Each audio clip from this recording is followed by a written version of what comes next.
Hello, everyone. Thank you for joining us. My name is Randall White. I am the founder and curator for 24 Hour Nation. We're a news and information service about the nighttime economy. You'll hear a little bit more about that in just a bit. We also host podcasts and webinars like this one with international thought leaders on a variety of issues that pertain to the night in the city. For curious travelers, 24 Hour Nation also shares new and intriguing things to see, do, and eat in a lot of nighttime destinations in the United States. You can follow us at 24hournation.com or on social media at 24 Hour Nation. Before I introduce our speakers, I would like to thank the Nightcap Alliance for sponsoring this webinar. Nightcap is a network for professionals who are responsible for managing the nighttime in their cities, for nighttime economic activity, advocacy, planning, management, etc. Many members of Nightcap and the Nightcap board are on this call, and we appreciate you watching and listening. You can learn more about Nightcap at nite-cap.org. Now, let me make some introductions here. Ariel Palitz is the Senior Executive Director. Ariel is in white. At the Office of Nightlife for the Mayor's Office of Media and Entertainment in the City of New York. She's been in this position for 4 years and came to the position from the hospitality sector herself. Solana Vandernat is the other one in black, is the director of the Mayor's Office of Nightlife and Culture in the District of Columbia. And Solana just celebrated a year in this position, as I recall, and she is actually the second night mayor, if you will, for DC. Howard Kaplan is the director of Office of Nighttime Economy for the City of New Orleans. He's been there less than a year. He also came up from as a nighttime business operator, and he's the first for New Orleans. Michael Paul was to be with us.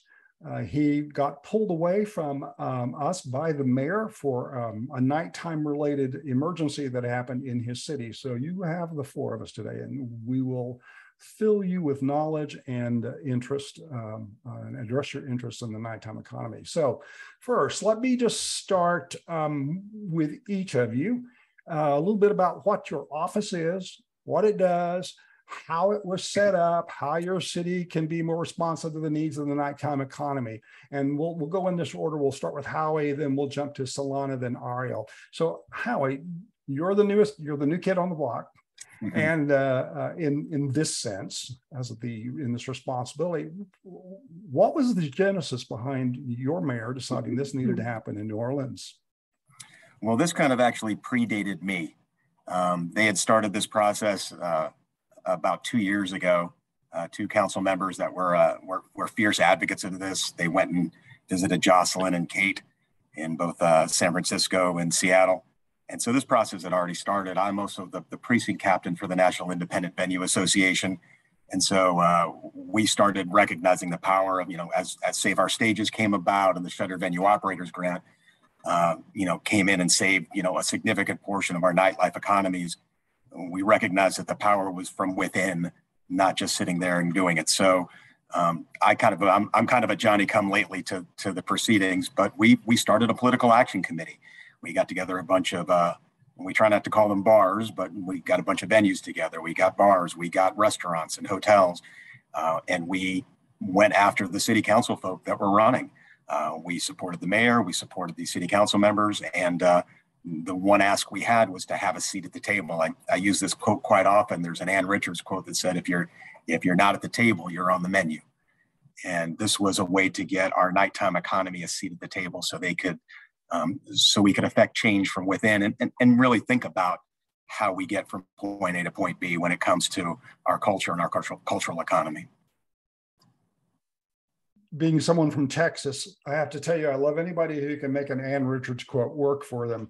Thank you for that. So very interesting, though, from the venue side and from an organization, this really was a grassroots-led thing, but fueled a little bit by our friends with the Responsible Hospitality Institute. Am I kind of getting that correct? That is correct. So this is something that the city had been asking for.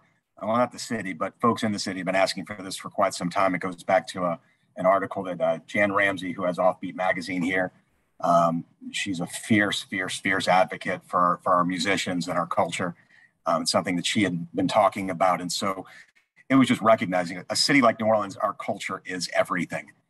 It's not just who we are, it's the dollars that are created out of that. And I think I like to say that we're having the wrong discussion when we're talking about how wonderful our culture is and how fantastic our musicians and our food are. You know, we're missing the point. There's a lot of dollars behind that. And I think, you know, the mayor definitely has led the way on this. She's been very fierce about, you know, we are a world-class city, and to have a recognition of what makes us great and what brings the dollars in, that's really the impetus of where it came from. I'm, you know, still in the process of feeling it out and figuring out what the next steps are. But, you know, it's really coming down to, I get the opportunity to advocate for the culture bearers of the city of New Orleans. That's terrific. And very interesting too. Let me throw in the reference to Responsible Hospitality Institute. This is a nonprofit organization on the West Coast for those who are listening, who are curious about where do I begin in my city. They have the capacity and have for a long time been an advisor to cities on how they can create more focus on their what they call the sociable economy, the sociable scene. So you can Google them and find more out about the Responsible Hospitality Institute. And so New Orleans is certainly known for its nightlife. You can't say New Orleans without people going, we're going to have a good time. That is not necessarily the personality one has when one thinks of Washington, D.C.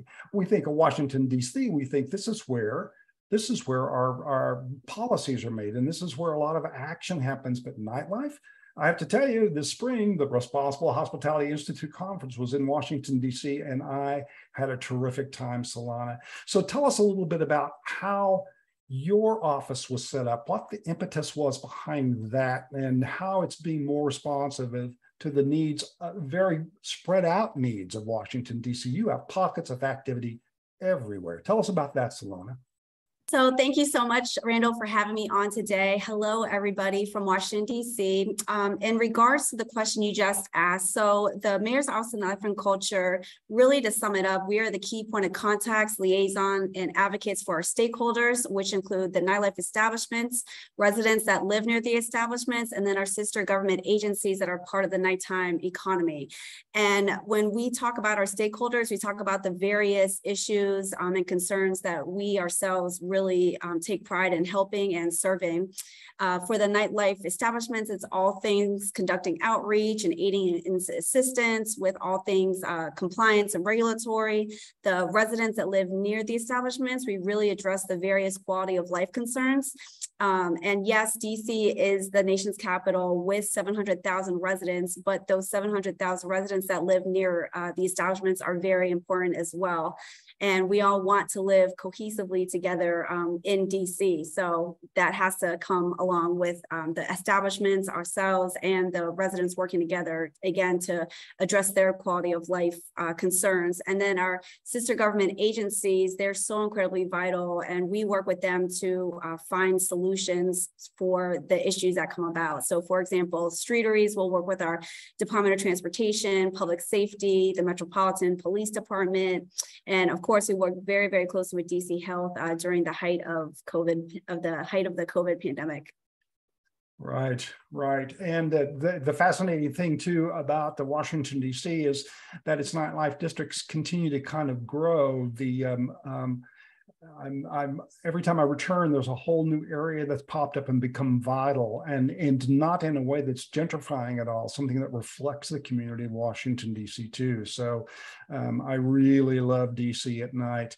So let's segue now to the city that never sleeps at night. Ariel Pallets, you've been in this position for 4 years. You've outlasted one mayor. So tell us a little bit about how, and also it'd be intriguing, I think, Ariel, for this partnership. Brian Block and I from Austin talked last week to some people about the partnership between the city employee and the outside entity like the Hospitality Alliance. And so talk to us a little bit about how your office came about in New York City and how you work with other entities, and perhaps how you're working with this private entity to make things happen. Sure. Happy to get into it with you. Thank you for having me. Well, I'll also say, first of all, I'm a proud member of NICAP myself. And I think all the night managers around the country as they spring up should join. In March, it'll actually be 5 years since I'm in this position. So that's kind of mind-boggling in and of itself. But, you know, this office was established through legislation, through the efforts of Councilmember Rafael Espinal in 2017, and signed into law by Mayor de Blasio at that time. But this was the result of over a decade of lobbying and conversations with the Hospitality Alliance and other grassroots organizations like the Artists Coalition, and the industry itself, as we, the city that never sleeps, was witnessing a night mayor in Amsterdam, a night czar in London. And there was a lot of, you know, work to ask the question, why not in New York? I mean, why not us? And it made so much sense in the world. It took a long time to prove the point that we needed somebody within the administration to represent this industry and to have a seat at the table. And so thankfully, all of the stars aligned. The efforts around the country and the world were proving themselves. And it really was part of a global movement to include New York City. And I was appointed in 2018. And you know, I was appointed because I like to say I'm here because I've been there in a sense. I owned a nightclub in the East Village for 10 years. I served on my local community board, on the liquor licensing committee for 7 years. I was a consultant for 2.5 years. And it's really the gift that keeps giving, right? It's not that it was just a relief at the time that somebody from within the industry was appointed, but those relationships I made now and the trust that was built back then continue to build trust as we continue to move forward from within the administration, where people, oh, I had my birthday party at your club or whatever, to people from within the industry who know that I've been through those struggles. So I think it's really important, and it continues to be, not just at the time. And so much like Solana's office, you know, we are a dedicated non-enforcement liaison convener between the nightlife industry and community and the city. So as we help to identify our buckets and our focuses in this vast industry, when we did a 5-borough listening tour to hear from people, including owners, workers, performers, residents, and patrons. Our purpose is to help support businesses, navigating them through city bureaucracy, addressing quality of life concerns, but also healing the relationships between residents and venues. Primarily also working regarding harm reduction. So mental health, overdose prevention, active shooter training, bystander training, equity, fairness, accessibility, and then just overall just elevating and preserving the culture and reframing it as an asset rather than a liability, which is really the source of where good support comes from, is being able to recognize something as a good thing and not a bad thing. So yes, we want to proactively support this and not reactively restrict and enforce this. And so that's a huge part of what we do every day, is that reframing. And to, again, Howard's point, you know, seeing this as not just a great party and a good time and a good culture, but as we proved in our pre-pandemic economic impact study, a $35.1 billion industry that supports 300,000 jobs and 700 million in tax revenue. Like, if you don't get the DJ, maybe you might get the numbers, you know? So, you know, and to your point, this is a, you know, even though my office is within the mayor's office, this is just being that central point of contact to organizations like the New York City Hospitality Alliance, which has proven itself to be a very, very strong voice and lobbying organization that can say and do a lot of the things we can't say and do from within the administration. But we have shared goals, shared values, shared purpose, in a sense, to further the fairness and the support of the industry. And so we are in lockstep with them often.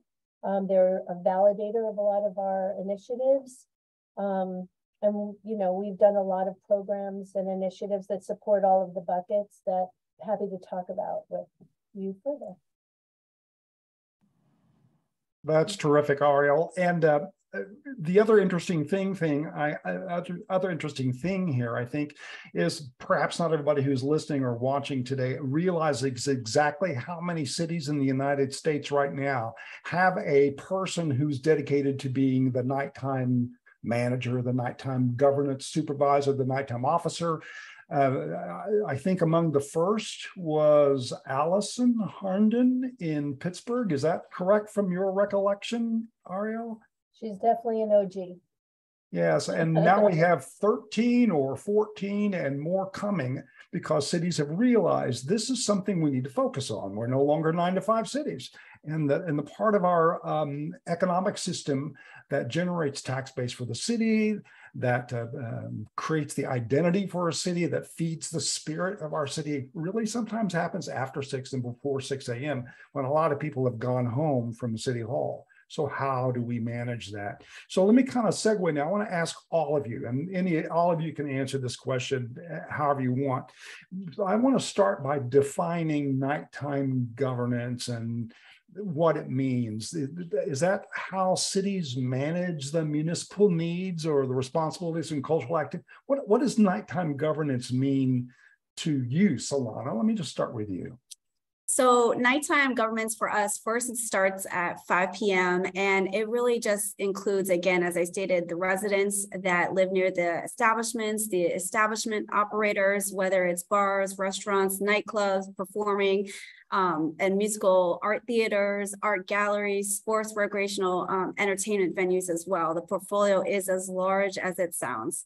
And, you know, you think about just different things. For example, we just had a Howard Homecoming this weekend, and it was thousands and thousands of people all over Washington, D.C., Friday, Saturday, and Sunday. And so that really was a great positive impact on the city. It was great to have all the residents out and the tourists and visitors, but also to address what does that mean when you have thousands of extra people in the city? That means trash needs to be accounted for. That means MPD needs to know what's going on to be able to ensure the public safety of everybody who is partaking in the festivities. What that means for towing, even things like that, that if there's, you know, so many people that are going to be out there, cars need to be parked correctly, or else they're going to be towed because of all things that were happening. And so when we look at the nighttime governments, just working with those different agencies that make those happen, that's what's very, very important, again, is to have that open line of communication and solve the issues that may come about from different nightlife establishments, different festivities, concerts, celebratory events, whatever it may be, to ensure, again, that this is a great time, but that the establishments are in compliance and that everybody is safe while they are partaking in whatever it may be. Well, and Ariel, you mentioned yourself that in New York, you were oftentimes the convener. You bring everybody under the same roof to kind of address shared things. How do you interact with these other folks? What's an example too? I mean, Solana just gave us some examples, but how do you govern with these other entities? Well, I mean, just to also answer your previous question, like I see nightlife as 24 hours. Like I think a lot of the venues that are operating solely at night are working all day long anyway in preparation of that. A lot of venues that are also open at night are also open during the day and segue into the night. And so I really think like the issues and concerns and need for support are a 24-hour endeavor. I don't think I have as vast a portfolio where really bars, clubs, restaurants, liquor licensed establishments, but also, regarding residential impact. So, we're really focused on supporting these businesses 24/7. And anyone who's owned and operated knows that you're getting inspections and visits and all the things that you have to do to interact with the city are definitely still between 9 to 5. But I don't necessarily think there's an hour or time frame for us, even though for data purposes, you have to be able to frame that, but I don't know if that's necessarily true. The way that we do that is multiple ways. One is we created a dedicated multi-agency task force called MASH. It stands for Multi-Agency Support for Hospitality. And so we have, since day one, since our 5-borough listening tour, where we had the state liquor authority, fire, building, health, and not just enforcement, mayor's office to end gender-based violence, community affairs, cultural affairs, anybody has that, any kind of interface.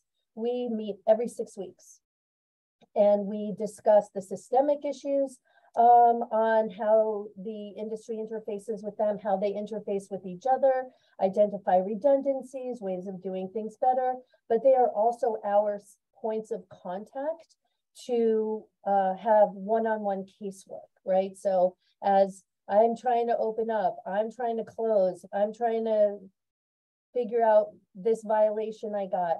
So we're sort of that central point of contact and dispatch, right? Where we can be like air traffic control and help navigate people to the different agencies that they may need to interact with.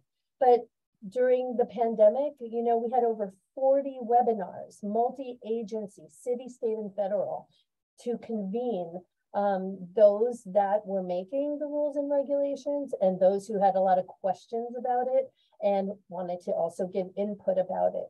And so we see them as partners. And I think the number one important thing is not to say, you have to help us with nightlife, right? Like, the fact is that we're helping them dealing with their nightlife issues. They're the ones who are overwhelmed with all of the questions and concerns, even elected officials for that matter, who receive hundreds of quality of life complaints that have no idea where to turn and how to resolve that. We came up with our MEND mediation program. So it's about finding ways to be mutually beneficial to figure out how to serve this industry and make things easier on them as well. Okay. All right. That's very powerful and insightful, and I think a model for many of the cities. But perhaps when you're new and you're new in the position and you're creating the office, Howie, how do you define nighttime governance, particularly since you kind of were birthed out of the middle of the pandemic? You came up through the ranks of the venues who were very much struggling during the pandemic. So I'm curious about your view of what nighttime governance is, can be, and how it was received by the venues. So I kind of want to echo what Ariel just said about this being a 24-hour thing. This isn't just about something that happens after 5 o'clock, because a lot of this legwork has to be done during the daytime hours. And so as we're talking about a nighttime governance structure, for me, I think it's very similar to what many of the nighttime economy managers are talking about. You're literally, for us, it's about education and compliance. My office, just like many of these offices, is not an enforcement office. But that doesn't mean we're not working with safety and permits or the alcohol beverage outlet boards or, code enforcement. A lot of my initial work has been listening to the folks that have done this. And, Ariel, when we first spoke, she's like, you just need to get out there and listen, because what I believe it to be and what it needs to be can sometimes be two entirely different things. And so a lot of the things that I've learned so far have been literally just keeping my mouth shut, which anybody that knows me knows that's not easy to do. But it's literally listening and understanding what the concerns are. So a great example is the work that we did this weekend. There are several quality of life issues going on with venues. Bars, I call bars venues because, I think people think about bars and they automatically assume that they're the problem. To me, bars are your solution, especially in a town like New Orleans. Here it's not, nighttime isn't just, happy hour at the Applebee's. It's literally, places that have been around for generations, hundreds of years. To me, we're leveraging that, and we're saying, all right, in these areas, having a place open where they're taking responsibility for their patrons, taking responsibility for their neighborhoods, keeping them clean, doing things the right way. So it comes back to education and compliance. Sometimes people just don't know.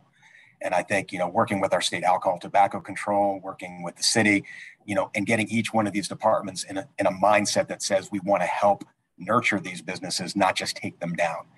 And so, that's a really key part about what we're doing and how it's coming about.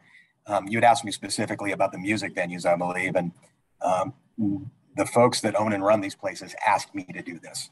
This isn't about me coming in with a heavy hand and saying, you're doing this wrong and we're going to shut you down. It's about making certain that people are in compliance, making certain that they're recognizing, everything that's going on.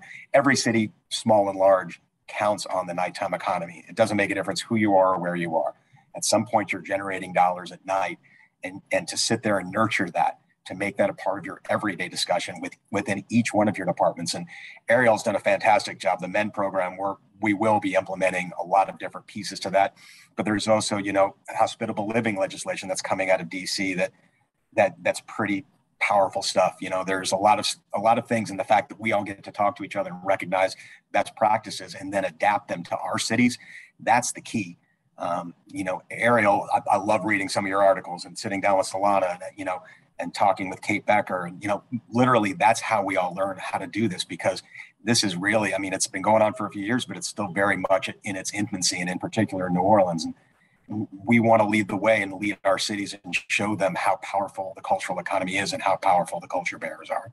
I love the phrase cultural economy, because we sometimes get distracted, I think, in talking about this and talking about its economic value, but not necessarily talking about truly its cultural reward for each city and its identity, and for tourism, and for how we just support this entire cultural economy, the people who all work in that space. It was a great segue you gave me. I want to ask you, for each of you, no matter what city, and we've got some pretty large size cities here, but no matter what the size of your city is, whether it's San Antonio or Winston-Salem or Honolulu or Jackson Hole, Wyoming, you just mentioned how no matter the size of your city, there is some value to paying attention to nighttime governance. What's most universal? What's the thing about what you do, Howie, that any city could be doing? It's rethinking the way that you treat your nighttime economy. It's considering it a quality of life issue. There's been some great discussions talking about, 24-hour cities, and recognizing that, there's not going to be tech hubs anymore. The pandemic has shown us that you can go and live anywhere, and to not sit there and recognize that the quality of life is going to be one of the biggest things that's going to draw people into your city. Every city can do that. And that can be, you're talking, 50,000 person city, or, one of the largest cities in the world with a place like New York or Chicago. It's, you definitely need to rethink the way that you're running city government. I've been very lucky in that everybody's been insanely receptive, and not just within city government, but within the police department, the fire departments, EMS, the Hotel and Lodging Association, the French Quarter, Business Association. And one of the things I think we're missing is that it's not an us versus them conversation. In the city of New Orleans, there are 50,000 people in the hospitality industry. That means that people that are these culture bearers are living in every neighborhood. And to sit there and use it as an us against them, game, that's not a game. People are living in these neighborhoods. So it's about finding ways to work together to solve these issues. We talked, so a lot of you were talking about parking. I literally spent 3 nights this last week talking about areas where parking has become an issue, and going out and talking to these businesses and recognizing that they need our help. And they've always been afraid to ask because you don't want to put a target on your back. And I think we need to change that mindset and recognize that, that 99% of the operators out there are doing it well and doing it right. And we need to applaud those people and bring them in as part of the discussion and as part of the solution. And they have a huge stake in it being successful and done well. Solana, from your worldview, what's the nighttime governance priority that any city, any size, can wrap its brain around?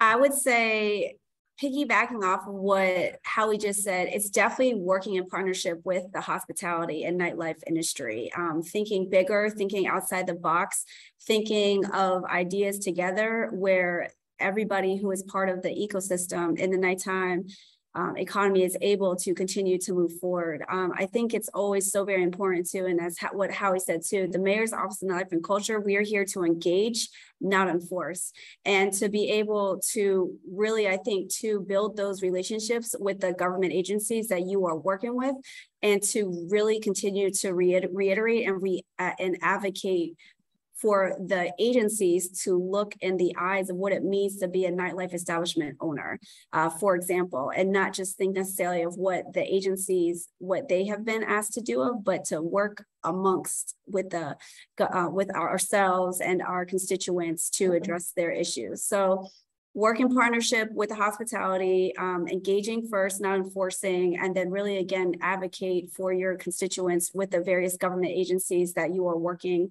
along with to ensure that they see what the concerns and issues are, not just from their side, but from the eyes of like I said, a nightlife establishment operator or residents that live near the establishments. Ariel, is there something that you would add to that Joe Riley, who's the night manager in Iowa City, would have in common with you as the nighttime executive for New York City? I got a lot in common with Joe Riley. That's for another webinar. I think that because historically governance has been looked at through a 9-to-5 lens, and that anything after dark was more a reactive approach rather than a proactive approach, one that needed to just be a game of whack-a-mole. There's a fight here, a shooting there, a parking of whatever. And again, because of what Howie was saying, that reframing to see it as an asset rather than a liability really does help you rethink the way how to support and resource an entire economy or industry. And so I think what I've learned, and I think what RHI and Jim Peters speaks about a lot, is about reorchestrating and re-coordinating existing city services that tend to only look at it from a 9-to-5, and to acknowledge that life is different. It's not just about quality of life, it's also quality of nightlife and life at night, right? And so we had our, the Lower East Side, East Village, very vibrant, very proliferated, a lot of complaints about sanitation, about sound, about horn honking. But what are they really complaining about? Are they complaining about nightlife, or are they complaining about parking and sanitation and policing and things like that? And so we did the Lower East Side Quality of Life Improvement Plan as a pilot to assess a 6-block radius, and said, you've got a 25-foot street here with parking on both sides of the street. You've got thousands of cars moving in, emergency vehicles, for hire vehicles, taxis, and no place to pull over, no place to drop off. Because these cars are parked on both sides of the street. And then when they move, you've got trash from the sanitation truck that came at midnight, when all these businesses close at 4, sweeping them under the car. So the next morning, the neighbors go, damn, nightlife. No, it's not nightlife. It's the lack of coordinating of city services to address the issues and the conditions that change at night by having daytime. So I think it's really about, putting on your night goggles with every single city agency, every single, resource that you have under the umbrella of your administration, and look at it through your night lenses and see how can we reorchestrate, re-coordinate, and repurpose them for the conditions that are unique to life at night. That's terrific. And those are universal issues that would be relevant to any city of any size. I think so. Yeah. And then let me kind of restate here. Michael Paul from Atlanta was to join us. He had a situation surface that the mayor needed him to act on this hour. And as many of you all have strong relationships with your mayors, I suppose that the mayor of New Orleans, the mayor of New York, or the mayor of Washington, D.C. said, I need you right now, you would go. And that's exactly kind of what happened here. To that end, let me just ask Howie. I'll start asking one of you a question at a time, and then if someone else has something to respond, please jump in. But Howie, how close do you work with the mayor of New Orleans? So they've kind of, to this point, I guess for lack of a better phrase, left me alone to kind of establish the office. They're recognizing it's going to take some time to sit out there and do it. But we have had many discussions over the course of years. So I have a very strong idea of where she wants and what she wants. But we do, weekly updates, we do work, directly with the other city directors. And so we've been aggressive in trying to establish what the office can be, getting those early wins, figuring out ways that we can be effective and coming in with a different mindset. And that's really, I think, where the strength of this office has been so far, is that, being of assistance to the nighttime economy, working with city attorneys to try to figure out ways to make, the alcohol beverage outlet process better and stronger. And that's just, one piece of it. Working on, implementation of musician loading zones, working on ways when they're having, difficulties with illegal vending, working with, the various city agencies. And, Ariel brought it up again. It's not just one thing. It's not just about, hey, this bar is causing this problem. Sometimes it's, there's so many layers underneath it. And I love the fact that we get the chance to go out there and redefine the way that people are thinking about this. The mayor has been very, very, very supportive of this. Her staff has been insanely supportive. And that's really made the job, a very difficult job, especially starting it from scratch, into a much easier one, recognizing that people understand the power of what this office can and should be. And that's, again, looking at how everybody else is doing it. And, I did, the night goggle. I actually just wrote that quote down, putting on your night goggles, because, we can change the way that these businesses work. And that comes from inside. So it's literally, rewriting the way that safety and permits works and enforces things that have to do with the nighttime economy. Sometimes they've just been doing it for so long, they're just doing it out of habit and not recognizing the impact that it can have. And I like to say it's not that they don't care, it's that they've never really had a way or someone that can come in and say, look, this is a pain in the ass. We need to look at this a different way. And the mayor's been very, very supportive of that. I'm very blessed to have that. Well, I would imagine that's probably also been the case for you, Ariel, in New York City. And then this has also been pretty much in the past, there's been an adversarial relationship between all these regulatory agencies and the police department and building inspection and the venues themselves. And there just hasn't been the place to sit down and kind of have someone guide them through it like Moses, I think. And is that your experience too, Ariel? Well, I mean, as a former operator myself, historically, the only touch points with the administration was through an enforcement agency, or if you were in trouble already, right? So there were very few places that you could go just like to ask a simple question without, Howie's earlier point of fear of raising a red flag, if you wanted to interact or had an idea.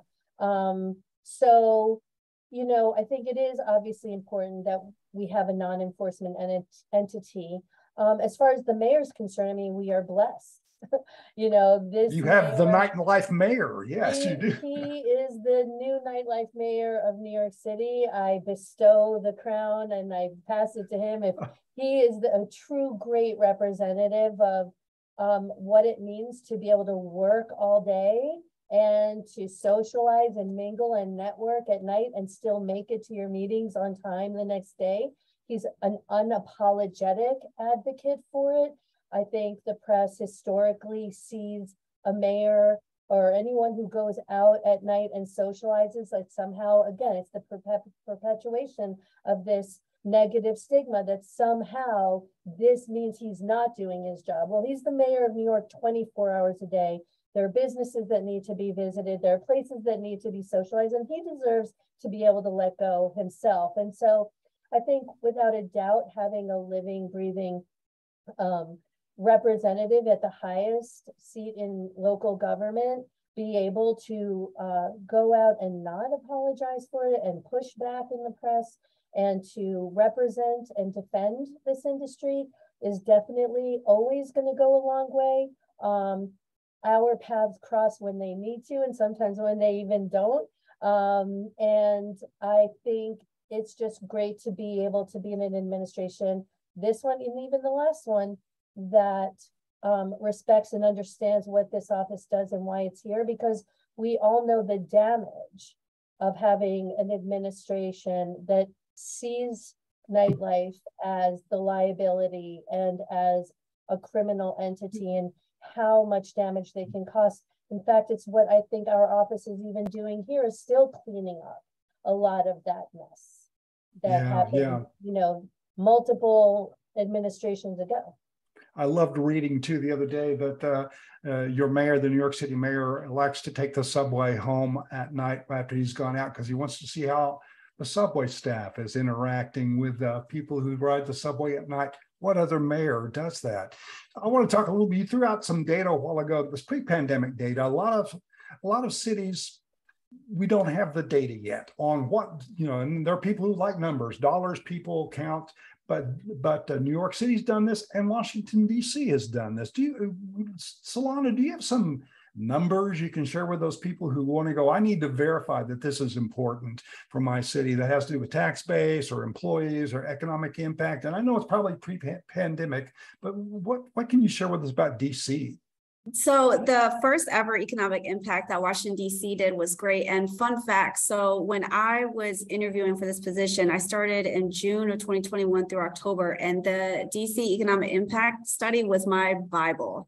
75 pages, it was my best friend. And it was so incredibly important because it gave the data, the actual real live money, how much the nighttime economy impacts the taxes and the revenues to the number of hospitality establishments and how many jobs are created because of the nighttime economy. So that being said, prior to the pandemic, the nightlife industry was producing $7.1 billion in DC in annual revenue, which equated to $562 million in annual tax revenue. There was more than 2,400 businesses, and then these establishments supported nearly 65,000 jobs. So we are definitely headed in the right direction. But that economic impact study was so vital because that really gave us a roadmap to where we were and where we need to continue to move forward from. And I might add that both, I think New York City's economic impact study and the DC economic impact study is parked on the 24-Hour Nation website, 24hournation.com website under resources. I also believe I have the London economic impact study, which opened my eyes considerably when they found out how much of their nighttime workforce was in healthcare and how many of those were specifically in home healthcare. It just reshapes exactly how we're thinking of our night. And the people who work at night, that's their second jobs many times. These are people who don't have access to the same kinds of goods and services that people who work by day. So it's not just about nightlife, it is about night living and how these folks manage to work in a situation that's stacked against them for transportation purposes, for, resources. Where's night care? We have daycare. Where's night care for kids, people who work at night? How do these people vote? They have to stay off work one shift so they can vote by day in Texas anyway, because we only vote by day. And so there's a lot to think of when we're thinking about the nighttime economy. I see one question that's come up. I'll get to it at the end here in just a bit. And any others that anybody wants to pop a question into the Q&A or chat, please feel free to, and I'll kind of sort through those and ask those of our panelists, our speakers today. I want to focus a little bit on, and we've talked about this particularly with you, Howie, on the nighttime operators. And that's a word I use: venue operators, bar, restaurant owners, those who manage nightlife districts, might be PIDs or BIDs, depending upon which language you use: business improvement district, public improvement district. Each of your cities varies in how many and where nightlife activity takes place. I think the assumption people might have about New Orleans is it's just right there. It's only in one place. I'm betting that's not the case. We know that the pockets in both New York City and Washington, D.C. are everywhere.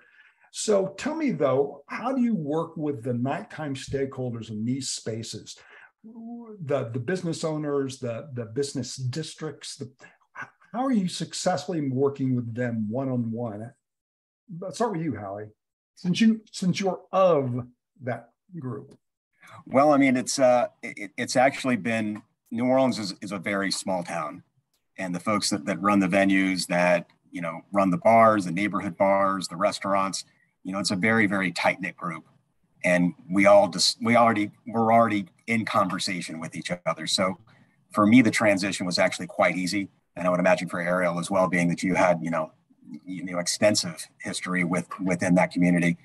But luckily, it's really translated into being able to get things done.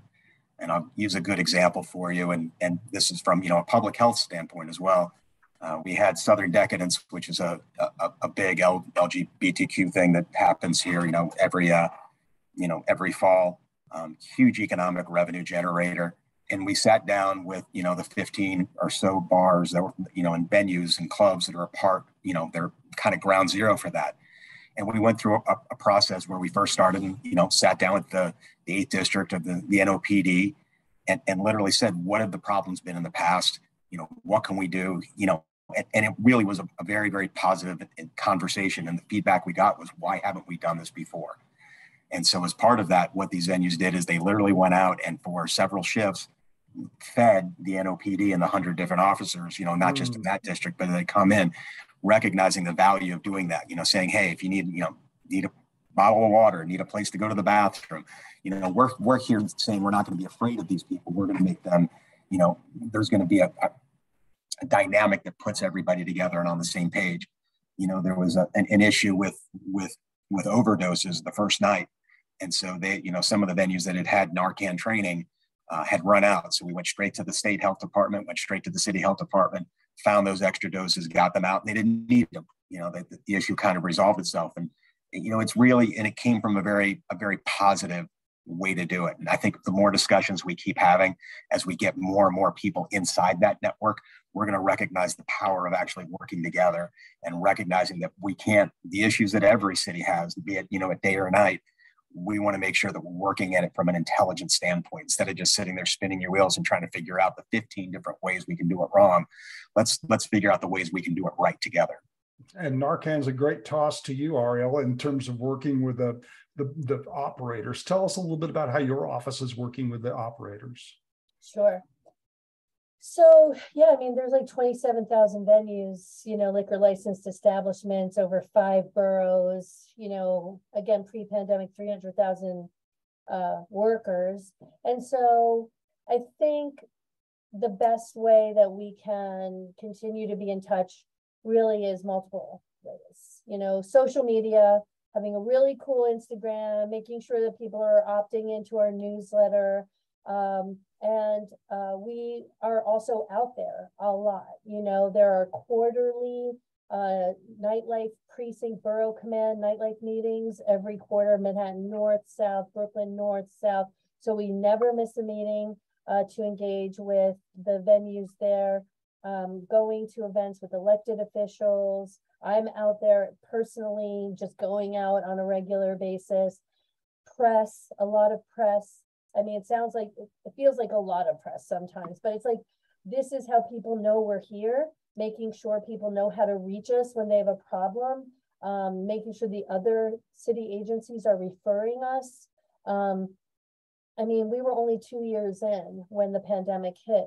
And so, you know, the pandemic was great PR, you know, because everybody needed help and everyone, we sort of fulfilled our purpose and mandate to be that central point of contact in a crisis. And so that really helped to get people to know who we were. And so, you know, community boards, bid meetings, all these things that we're just regularly, it's just as much a part of the job as everything else. It's like, you don't want to be a tree that falls in the woods, right? Like, people need to know we're here. And I'll just take an opportunity to talk about Narcan because, you know, we really strongly just believe in partnering with all of our sister agencies. Again, seeing what they're already doing and see how can we nightlife buys it. So yeah, there's a fentanyl overdose crisis in the entire country. The city of New York and our Department of Health has a free Narcan training and distribution service, but we just partnered with them and packaged it, called it Narcan Behind Every Bar, and specifically target marketing towards bar owners, workers, as well as patrons to get trained and to get your access to your free kit. And then just last week, a new freshman council member, Chio Say, wrote a bill to codify our program into law. The mayor signed it, and now it is law that the Department of Health and the Office of Nightlife need to provide free training in Narcan kits to every bar, and that is what we're doing. And you know, again, it wasn't something we necessarily found the resources for Narcan and found the trainers. It exists, you know, and to find what your city already is doing and all the different city agencies, and see how can I apply this to our industry and our community. And it's, again, a mutually beneficial solution for what they're trying to do, what you're trying to do, and specifically helping, you know, the people that look to you for that kind of help. Thanks. Solana, how are you working with nighttime operators? And then I'll take a couple of these questions and share them with you all. Solana, tell us, you also you worked with them before you had this position in some ways as a consultant at times. Is that correct? Yeah, so prior to my position, I've had over 11 years of experience in the nightlife industry. I started off, I worked for a promotional event planning company as an assistant manager, worked my way up to be the director of operations.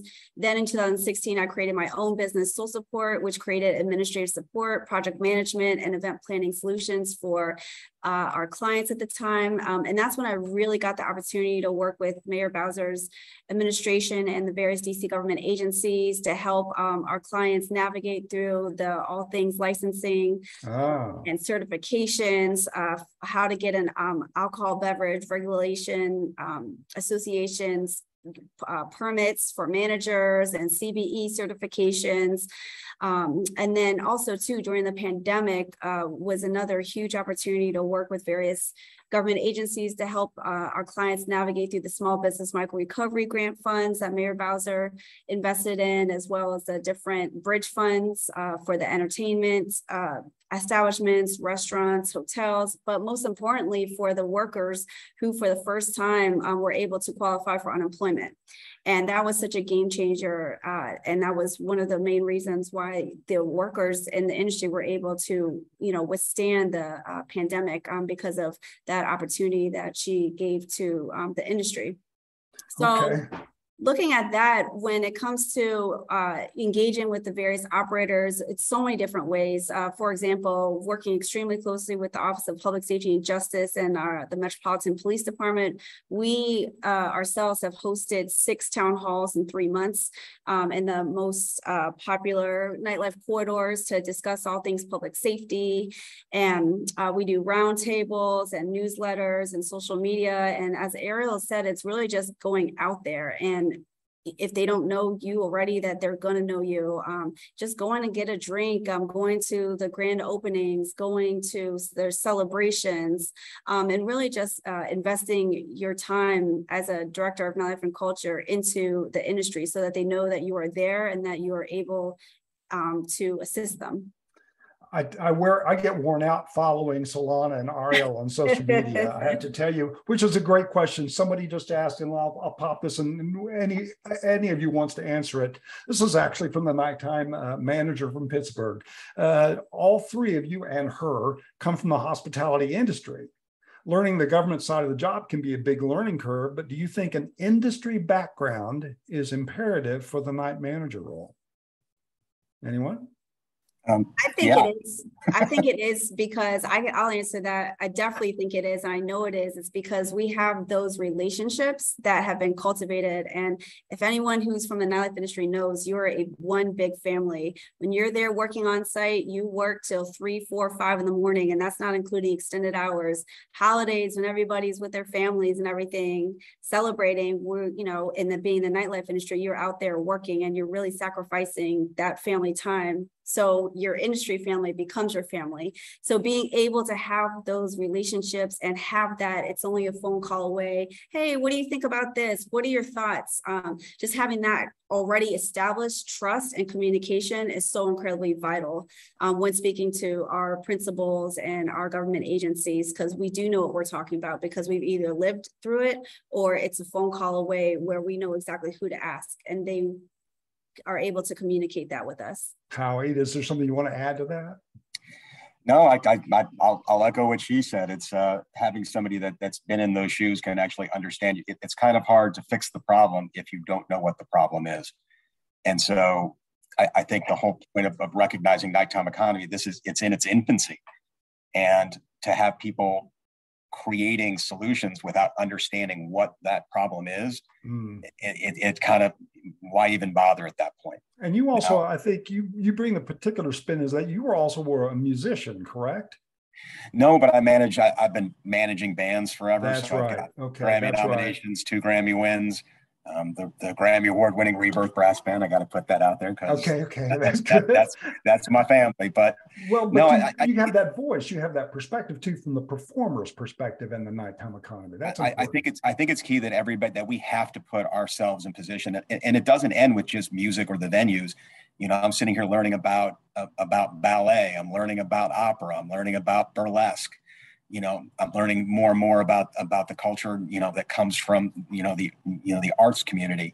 Mm-hmm. These are all things that define what our cities are. And if we don't understand them, being visible is one thing, but sometimes it's just, again, sitting there and listening. And then, being able to, I'll say one of the things that's really come back again and again has been people sometimes just need to be listened to. It's not so much about creating a solution, but sometimes it's to be heard. And I think that's one of the key components of this office is literally creating a pipeline that says, this is someone that's going to listen. And, nobody's expecting a miracle. No, well, I'm sorry. There are some people that are expecting miracles, but the reality is, we're going to sit there and fight, and it's going to continue to evolve. I mean, Ariel, you've got to go back 4 years and say what's changed over those years. And that, when we first spoke, you're like, wow. If you had told me 4 years later that you'd be looking at doing mental health care for hospitality workers and fighting for that, I hope I get to that point.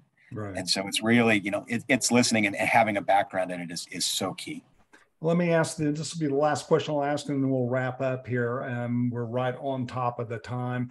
Martin Murray, who's from the UK, who I was wondering who's this guy retweeting everything we push out, and it's him.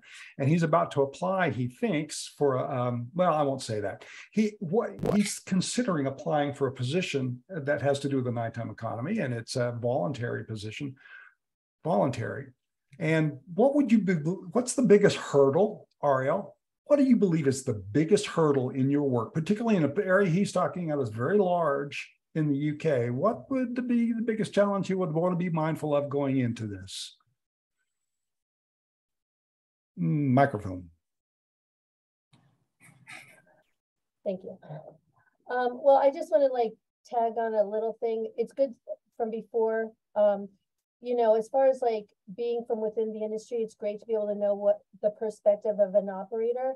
But I think from within the administration, you also have had interaction with the police, with the fire, with the buildings department. So it's not just about credibility from within the industry, but when I walk into one police plaza and say, I've had, been marched on 12 times, and I also have had interaction with the city in a very real way. And so it also builds credibility, not just from within the industry, but also within the administration, because we have lived that also. So I just want to balance that whole picture out.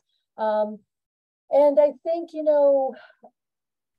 one of the biggest challenges has been to explain to people what we're doing here. Mhm. Like most of the time when I interact with somebody who's never heard of the Office of Nightlife, you're often confronted with a chuckle, you know, like, oh, that's hilarious. Like, when you go out every night, you know? And so I think being like the first in these positions, it's about really demonstrating that it's so deep, it's so complex, it's so personal. You're dealing with overdose and sexual assault and active shooter and economic hardship and you know, all of the weight. People don't even realize, like, there are things that are just uncommunicatable about what it's like to be responsible to keep 400 people alive, entertained, coming back every night, feeding your staff, paying your rent. Like, it's a tremendous pressure and burden. And so being able to communicate the depth of what this industry, again, I think COVID helped to crystallize for people that it's not just, you know, about going out, it's, you know, about even people's personal well-being. All of a sudden people didn't have a place to go and the effect it had on them personally. So I think it's really about justifying the purpose and the seriousness, that it's not just a lighthearted, good time kind of office. And then I think my new challenge is about, and I really implore everybody to think about this, who especially the first ones, is about how to make sure that it goes on beyond you, right? Like that it's not going to always be Ariel and Jose and Francesca and the deputy mayor I know, and it's not always going to be Mayor Adams. How do we ensure the longevity of being able to take this seriously and to be positioned properly and to have the priorities straight and being able to choose the right person? And that's a big challenge for me now as I'm circling in on 5 years. This is what I'm thinking about. And we came out, you know, earlier on with a 120-page recommendation report, a blueprint detailing how we created it, how we identified our priorities, and also over 23 recommendations for the future that we can even pass off to someone else. And we have a status report on that original report that's out now. So I recommend to everybody, for your own sake, to document how you built it, how you identified the priorities, who your relationships are with, and short, medium, and long-term goals that can go beyond you, and to be able to pass that off to the next person. Fantastic. Well, you just thought that nightlife was going out and having drinks with friends. So I do want to thank each of you, Howie, Ariel, Solana, thank you so much for being the guest today. For those of you who were able to dial in, had questions, I'm sorry I'm not able to get to everybody. I do want to thank Nightcap Alliance, the association of folks who are most interested in the nighttime economy from a professional perspective. You can join Nightcap. There's a very affordable membership dues there, and you can reach them at nite-cap.org. This webinar from 24 Hour Nation will be on YouTube, our YouTube channel, in just a few days. We also have podcast episodes. We've got 22 on various topics that have to do with the nighttime economy. We've got 5 in the works. One that will have to do with trends in dance and music festivals and the impact the metaverse is going to have on that. How's that for a topic? We've got a podcast episode coming up on alcohol and drug harm reduction. We have one coming up on research about closing times. Does every bar need to close at the same time in all of our cities? Does that create other problems? And we have another one coming up about nighttime security at bars and restaurants, and some new innovative thinking going on there. Follow us at 24hournation.com and on 24 Hour Nation at social media. Our next webinar will be in January, I think, and it will address the transportation challenges for the nighttime economy, not only for those who go out, but those who work. When the subway stops, where do you go? We can talk about that a little bit, I think, in our major markets. So I think we're going to call that one the Night Moves, and that'll be in January. Thank you again, Ariel, Solana, Howie, so much. And everyone else, don't be afraid of the dark. Carpe noctem. Thank you so much. Feel free Bye-bye. to reach out if Thanks. needed. We're here Thank for you. you. Thanks, guys. You so much. Bye-bye. Bye, Thank Ron. you.